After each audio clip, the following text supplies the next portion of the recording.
شراب پی کر اپنی بیوی بیچ رہا تھا اور جوا کھیل کر اپنی بیٹی ہار رہا تھا۔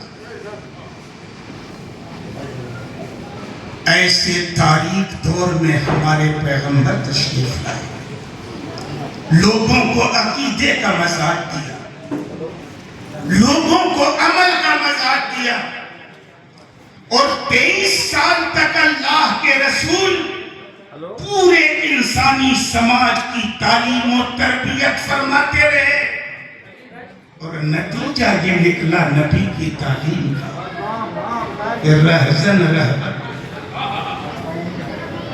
گنہگار پرہیزگار بن گئے، دوسروں کی عزت و آبرو پر ڈاکہ ڈالنے والے خود عصمت و عفت کا پیکر بن گئے۔ مورل ویلیوز کا پھلے جنازہ نکل چکا، لیکن پیغمبر آ گئے تو انسانی قدروں کو نئی زندگی مل گئی، بیٹیوں کو باپ کی شفقت مل گئی، انسانی پیشانی کو اس کی قرار واقعی حیثیت مل گئی، بندے خدا کا حق پہچاننے لگے، اولاد ماں باپ کا حق پہچاننے لگے، انسان اپنے سماج کا حق پہچاننے لگا، پڑوسی کا حق پہچاننے لگا۔ ایسی کایا پلٹ کی ہمارے پیغمبر نے کہ وہ بجلی کا کڑکا ہوتے آدھی عرب کی زمین جس نے ساری ہلا دی، ایک آواز میں لگن سب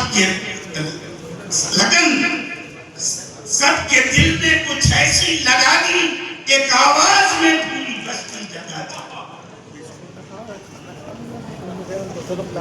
اور مسی خام کو جس نے کندر بنایا، کھڑا اور کھوٹا الگ کر دکھایا، عرب جس پہ کرنوں سے تھا جہل چھایا، پلٹ دی بسے آن میں اس کی کایا، رہا کرنا پیڑے کو موجے بلا کا، ادھر سے ادھر پھر گیا وہ خواب۔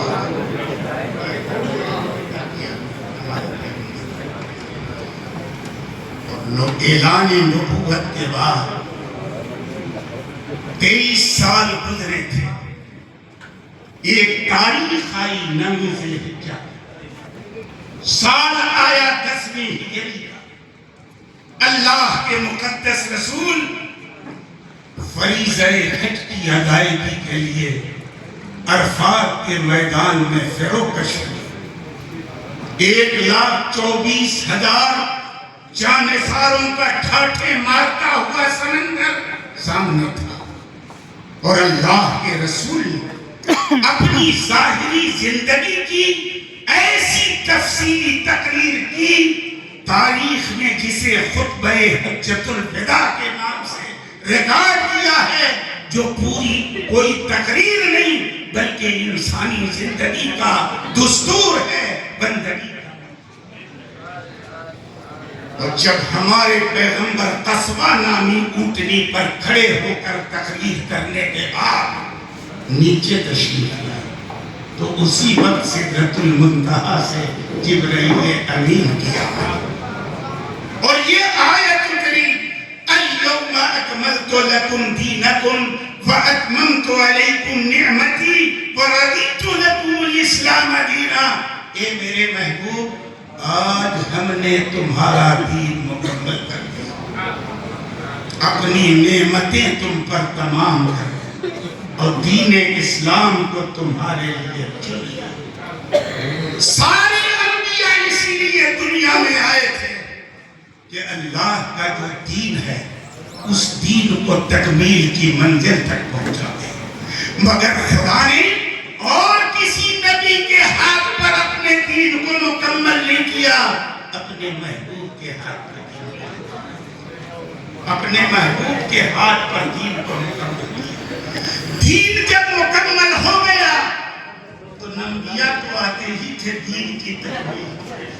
دین جب مکمل ہو گیا تو اب نہ کسی نئے دین کی ضرورت تھی، اور دین جب مکمل ہو گیا تو کوئی دین لے کر نہ کسی نبی کی کوئی ہے کہ نہیں۔ ہمارے پیغمبر آخری نبی اور ہمارا دین اسلام۔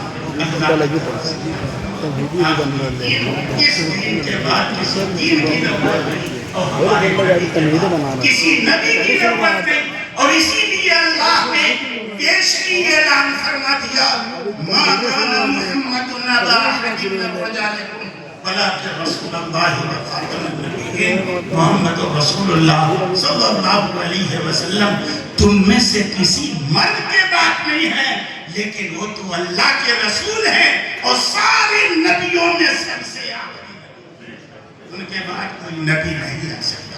پہلے اعلان فرما دیا کیونکہ ہمارے نبی کے بعد جب دین مکمل ہو گیا تو اب کسی نئے نبی کی ضرورت نہیں اور دین کی تکمیل کے بعد اب کسی نئے دین کی. اب تو قیامت تک کوئی نبی نہیں ہے. تو پھر جب لوگوں کا ایمان خراب ہو لوگوں کے عقائد خراب ہوں عملی اور اعتقادی بگاڑ پیدا ہوگا ان کی اصلاح کون کرے گا؟ ہمارے پیغمبر اس دنیا سے تشریف لے گئے تو ان کے رب نے اس امت کو بے یار و مددگار نہیں چھوڑا. پیغمبر اس دنیا سے بھلے تشریف لے گئے لیکن رشد و ہدایت کا جو کام اپنی ظاہری زندگی میں نبی کیا کرتے تھے یہ ذمہ داری نبی نے اپنے نائبین کو سونپی. فرمایا ان العلماء ورثۃ الانبیاء وان العلماء لم يورثوا درهما ولا دینارا انما ورثوا العلم فمن اخذ بحظ وافر. علماء نبیوں کے وارث ان کے جانشین ہیں ان کے نائب ہیں. نبیوں نے کسی کو درہم و دینار کا وارث نہیں بنایا ہے. وارث بنایا ہے وارث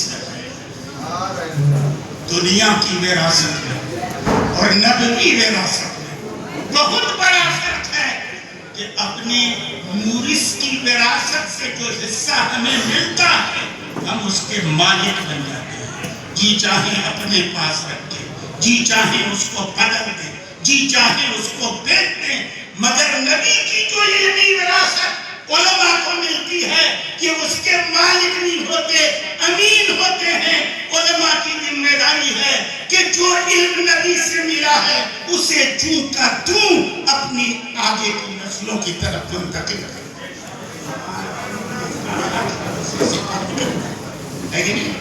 نبی نہیں آئے گا لیکن علماء قیامت تک آتے ہیں اور انہی علماء کے بیچ ہر صدی کے اختتام پر ایک ایسا عالم ہوگا جو فقط عالم نہیں ہوگا دنیا جہان کے علماء کا مرکے ہوگا. عوام تو عوام ہے علماء کی گاڑی جہاں پھنسے گی تو وہ شخصیت ان کے مسائل کا ہے کہ نہیں. اسی کو کہتے ہیں مجدد. ابھی حدیث پڑھی گئی اللہ کے رسول نے فرمایا ان اللہ یبعث علی رأس کل مئة من یجدد لها دینا. اللہ رب العزت